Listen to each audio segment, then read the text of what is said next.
బాలమురళీ కృష్ణ మరణంతో బెజవాడ సంగీత ప్రపంచంలో విషాదం నెలకొంది. ఆయన ఇక లేరన్న విషయాన్ని తెలుసుకుని సన్నిహితులు, అభిమానులు షాక్కు గురయ్యారు. విజయవాడ సత్యనారాయణపురంలోని ఆయన నివాసం వద్ద సన్నిహితులు నివాళులర్పించారు. మరిన్ని వివరాలు మా ప్రతినిధి హరీష్ అందిస్తారు. సంగీత విద్వాంసుడు, కవి మంగళంపల్లి బాలమురళీ కృష్ణ మృతితో విజయవాడలో విషాదం మలముకుంది. సంగీత ప్రపంచం మొత్తం కూడా ఒక్కసారిగా దిగ్భ్రాంతికి గురైంది, షాక్కు గురైనటువంటి పరిస్థితి. బాలమురళీకృష్ణ జన్మించింది తూర్పుగోదావరి అయినప్పటికీ కూడా ఆయన బాల్యం అంతా, ఆయన సంగీత అభ్యాసం అంతా కూడా విజయవాడ కేంద్రంగా సాగింది. ప్రస్తుతం మనం విజయవాడ సత్యనారాయణపురంలో ఉన్నాం. సత్యనారాయణపురంలో ఉన్నటువంటి బాలమురళీకృష్ణ ఇంటి దగ్గర ఉన్నటువంటి వాతావరణం మనం చూస్తున్నాం. ఇంటి దగ్గర ప్రస్తుతం ఈ ఉన్నటువంటి ఆయన ఇంటి ముందు ఉన్నటువంటి రహదారికి కూడా బాలమురళీకృష్ణ పేరు కూడా పెట్టారు. ఆయన పేరు మీదే ప్రస్తుతం ఈ రహదారి కూడా ఉంది. ఈ రహదారి మీదుగా రాకపోకలు సాగించారు. ఇక్కడే అనేకమైనటువంటి సంగీత కచేరీలు ఇవ్వటం, కవిగా తన ప్రతిభను కనబరుచుకోవడం అంతా కూడా ఈ ప్రాంతం నుంచే మొదలైనటువంటి పరిస్థితి కనిపిస్తుంది. ప్రస్తుతం అయితే ఆయన ఇంటి వద్ద కొంత సంతాపం తెలిపేటువంటి పరిస్థితి కనిపిస్తుంది. ఆయన ఇంటి వద్ద ఉన్నటువంటి పరిస్థితిని మనం చూస్తున్నాం. ఆయనకు నివాళులు అర్పిస్తున్నారు. సంగీతం ప్రపంచం దిగ్భ్రాంతికి లోనైనటువంటి నేపథ్యంలో కవిగా, సంగీత విద్వాంసుడిగా, కర్ణాటక సంగీత విద్వాంసుడిగా ఆయన అందించినటువంటి సేవలు, ఆయన చేసినటువంటి కృషికి ప్రస్తుతం అందరూ కూడా నివ్వెరపోయినటువంటి పరిస్థితి. మొన్న ఈ మధ్య విజయవాడ కూడా వచ్చారు. ఆయన సంగీత కచేరీలు కూడా ఇచ్చినటువంటి పరిస్థితి. ఈలోగానే ఊహించిన రీతిలో ఇక్కడ షాక్కు గురైనటువంటి పరిస్థితి కనిపిస్తుంది. ప్రస్తుతం అయితే బాలమురళికి సంబంధించినటువంటి అనేకమైనటువంటి జ్ఞాపకాలు ఇక్కడ పదిలంగా ఉన్నాయి.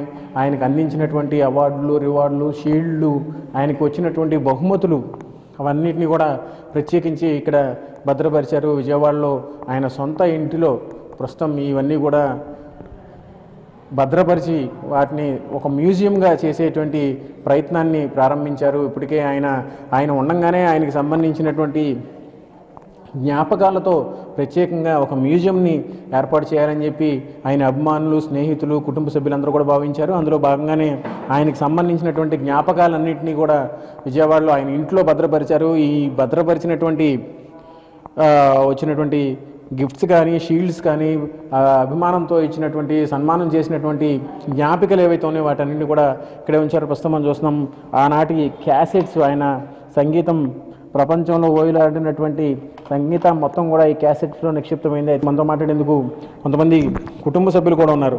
స్వతహాగా ఆయనకి వరుసగా వచ్చేటువంటి తాత అయ్యేటువంటి కుటుంబ సభ్యులు, పెద్ద చిన్నల్లో వాళ్ళందరూ కూడా ఉన్నారు. చెప్పండి, అసలు ఎలా ఉంది? అంటే మీకు ఊహించిన రీతిలో ఆయన నిన్న మొన్నటి దాకా కూడా ఉత్సాహంగా కచేరీలు ఇచ్చారు, చాలా ఉత్సాహంగా మాట్లాడారు, చాలా షాక్ సంగీత ప్రపంచం అంతా గురైంది.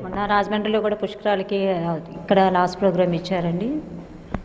లాస్ట్ ప్రోగ్రామ్ ఇచ్చారు వాళ్ళు. ఆయన మేము అప్పుడు వెళ్ళాలనుకుని చూడలేకపోయాము ఆయన్ని. సరే ఇక్కడ కృష్ణ పుష్కరాలు చూద్దాం అనుకున్నాం, కానీ ఆయన చూసే అదృష్టం కలగలేదు మాకు. ఇంకా మాకు తాతయ్య అవుతారు ఆయన, మా మదర్కి మామయ్య అవుతారు, మాకు తాతయ్య వరుస అవుతారు. ఆయన గురించి చాలా విన్నాను. డెడికేషన్, డిటర్మినేషన్ చాలా ఎక్కువ ఉండేది ఆయనకి. ఆయన చూసి మనం చాలా నేర్చుకోవాలి. ఎవరైనా పిల్లలు ఒకరోజు చదవకపోయినా ఏమైనా చేసినా కూడా ఆయన రోజు సంఖ్య సాధన చేసేవాళ్ళు. ఒక్కరోజు చేయకపోయినా ఆయన ఏదో లోటుగా ఫీల్ అయ్యేవాళ్ళని మా నాన్నగారి వైపు వాళ్ళు కూడా చెప్తూ ఉండేవాళ్ళు.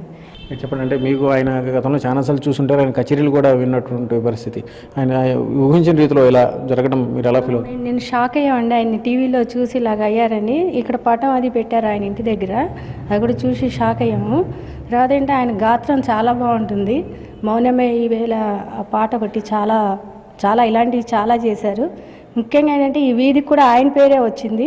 మేము ఇప్పుడు ఉంటున్న వీధి సత్యనారాయణపురంలో ఈ బాలమురళీకృష్ణ గారి వీధి అంటేనే అందరికీ తెలుసు. ఇంకా ఆయన స్ఫూర్తితోనే ఉన్నాము. ఇంకా ముందు ఇలాంటి వాళ్ళు రావాలని కోరుకుంటున్నాం. మీరు చెప్పండి, అంటే ఎలా ఉంది? అంటే మీరు ఉన్నటువంటి షాక్ లాంటి వార్త, కానీ ఆయన ఈ ప్రాంతంలో స్వతహాగా నేర్చుకుని పైకి వచ్చినటువంటి వ్యక్తి, ఎలా ఉంది? చాలా బాధాకరంగా ఉందండి.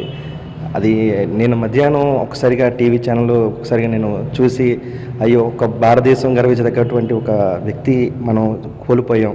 ఒక ఎన్నో అవార్డులు గ్రహీత, అది ప్రపంచం మొత్తం చాటి చెప్పినటువంటి ఒక వ్యక్తి, పిల్లల్ని యొక్క దృష్టిలో పెట్టుకుని వాళ్ళ భావితరాలకి ఇన్స్పిరేషన్గా ఆయన తీసుకుని ఏదో చేయాలి, మా పిల్లలు కూడా అందరి ఆయన ఇన్స్పిరేషన్ తీయాలని ఒక ఆలోచన.